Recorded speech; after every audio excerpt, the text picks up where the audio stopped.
অবশেষে জয়ের দেখা পেল ঢাকা ক্যাপিটালস। চ্যাম্পিয়ন্স ট্রফি থেকে বাদ পড়ার দিনে অসাধারণ সেঞ্চুরি করলেন লিটন কুমার দাস। এছাড়া লিটনের পাশাপাশি সেঞ্চুরি দেখা পেয়েছেন তানজিদ হাসান তামিমও। আর এই ম্যাচে জয়ের ফলে প্লে অফের আশা বাঁচিয়ে রাখল ঢাকা ক্যাপিটালস। অন্যদিকে খুলনাকে হারিয়ে পয়েন্ট টেবিল জমিয়ে তুলেছে সিলেট স্ট্রাইকার্সও। তো চলুন এক নজরে দেখে নিই বিপিএলের 18তম ম্যাচ শেষে পয়েন্ট টেবিলে কোন দল কোথায় অবস্থান করছে। বিপিএলের পয়েন্ট টেবিলে এখনও তলানিতে রয়ে গেছে ঢাকা ক্যাপিটালস। এখন মধ্যে 7 ম্যাচ খেলে তারা জয় পেয়েছে 1 ম্যাচে, হার তাদের 6 ম্যাচে।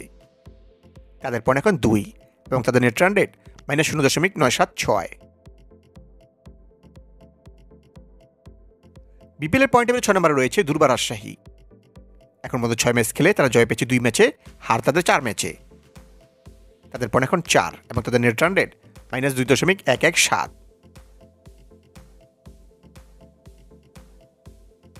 খুলনাকে হারিয়ে বিপিএলের পয়েন্ট টেবিলে 5 নম্বর উঠে এসেছে সিলেট স্ট্রাইকার্স। এখন পর্যন্ত 5 ম্যাচ খেলে তারা জয় পেয়েছে 2 ম্যাচে, হার তাদের 3 ম্যাচে। তাদের পয়েন্ট 4 এবং তাদের নেট রান রেট -1.195।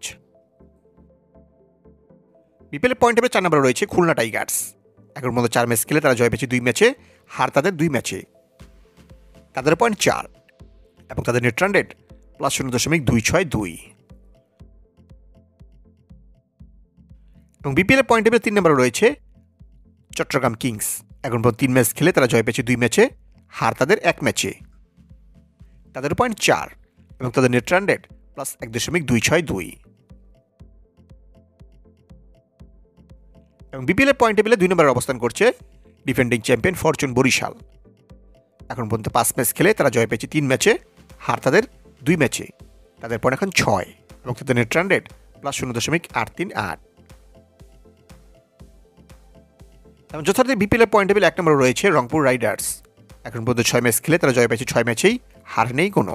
তাদের পয়েন্ট এখন 12 এবং তাদের নেট রান রেট +1.732।